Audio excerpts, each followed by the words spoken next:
how badly you want to earn. Most people don't have it. They want a job, they want job security, they want a paycheck, they want a 401k.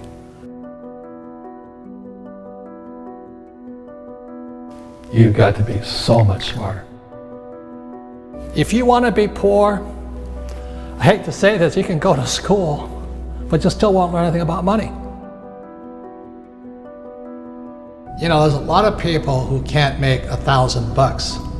And the reason they can't make $1,000 is because mentally, emotionally, spiritually, and physically, they're not capable of making $1,000, whatever the case is. So Kim and I today are in the multi-millions of dollars in making money. But we wouldn't have gotten there because one time we were having trouble at $1,000. So every time we had a problem, we had to get bigger than the problem. For many people out there with $1,000 problem, they're not going to solve the problem until they personally develop themselves mentally, emotionally, spiritually, and physically to be bigger than $1,000 problem. There's 4 types of mindsets. One mindset is I must win. Another mindset is I must be right. Another mindset is I must be liked. And the other mindset is I must be comfortable. So the people who must be liked and the people who must be comfortable will probably never make it as entrepreneurs, simply because, you know, we hear it all the time. I don't really want to be rich. I just want to be comfortable. You know, I want to be with all my friends, have them like me. Well, they should not be entrepreneurs, they should be employees. The rich don't work for money. My way of teaching is to first put doubt in your brain, to challenge your belief systems. And then maybe you can choose new beliefs or keep up with old beliefs. So when you think about working for money, what comes through your head? So if I could explain this to you for the rest of the millennial lessons, it's really going to be on this theme here. Because financial education is about not working for money. Like one of the first questions when I finally realized what my rich dad was saying, I said, well, when do I never need a paycheck again? See, my goal wasn't, you know, go to the moon or, you know, cure cancer. My job was, when would I never need a paycheck again? Because as long as you need a paycheck, be it from an employer or like my poor dad, he was so afraid of losing his government pension. My poor dad was a PhD in education, but what does school teach you about money? Did you learn anything about money at school? Most people don't. So that's why I had my rich dad, who was my best friend's father, and he was teaching me what the rich teach me. If you want to be poor, I hate to say this, you can go to school, but you still won't learn anything about money. And education is more important today, but what do you learn about money? Most kids now going to school, they're coming out of school deeply in debt with student loans, still not learning anything about money. Look at the middle class. You know, they may have high-paying jobs, but the jobs are going away. One of the most important things you have in your life is time. It's one of your greatest assets, or it's your liability. And being, you know, I just turned 70, and I have friends who have nothing. I mean, they have zero. Now they've made a lot of money, but they have nothing here. They have nice houses, nice cars, you know what I mean? And being young is great, except it can be a liability to you. Because when you're young, you're just having a lot of fun and life's exciting, you know, it's new. But the thing is so many people spend their time focusing here. They want to make a lot of money. And I can hear it in their words. I want a career. This is career. Okay, or I'm going to start my own business. And this is the chart here, which we've seen. This is the cash flow quadrant, book number 2. E is employee. S is small business, self-employed, or a specialist like a doctor, a lawyer, web designer. B is big business, 500 employees or more. And I is professional investor. The big mistake I see young people make is they focus here. And the words are, I want to do what I love. That's the track.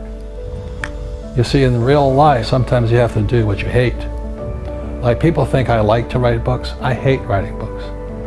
But it fills my purpose in life. It's not my passion, my purpose in life. because my purpose was to get here. I had to learn what I didn't want to learn. I had sometimes to do what I hated. I had to learn about taxes. I had to learn about debt. I had to take classes. I had to learn about insurance. So I was doing a lot of things I hated doing so I could come over here. These guys never do this because they live that passion. I want my passion.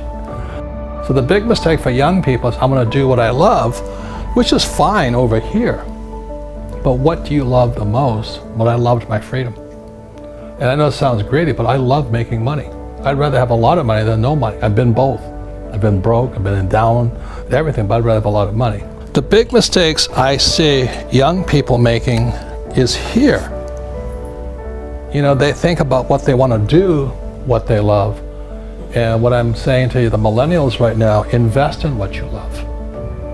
Most young people, or should I say, short-sighted people, they think this is it or this is it.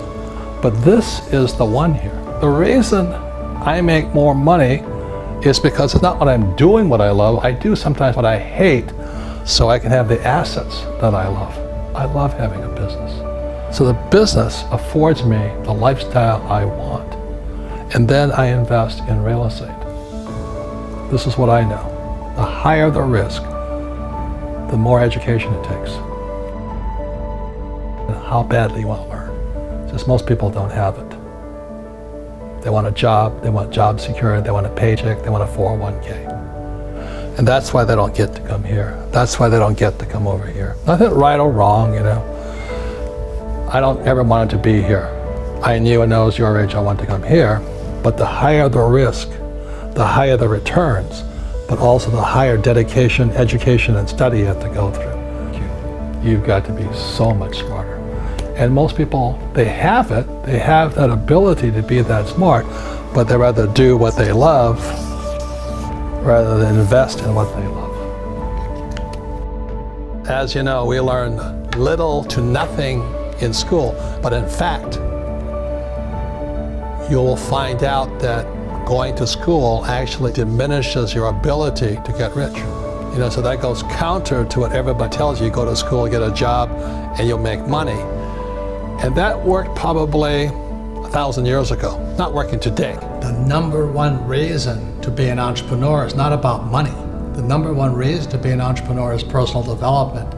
You know, to develop yourself to be, as the Army says, to be all you can be. So the lesson to young people is don't take a job for the money, take a job for what you're learning. When you look at a job, you look at what can I learn more than how much can I make.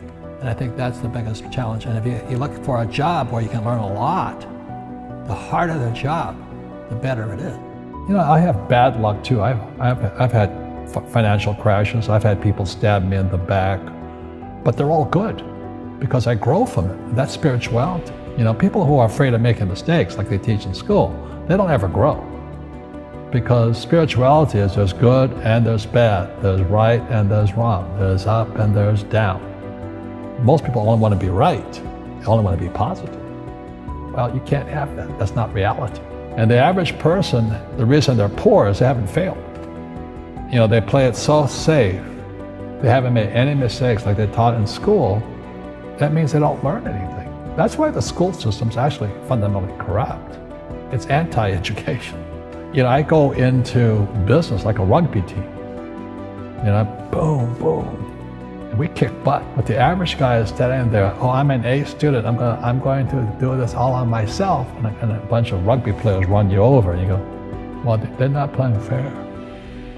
You know what, you're playing stupid. You should have a team. You should have accountants, attorneys, and bankers, and all that stuff. But that's not the game I want to play. I said, then don't play the game.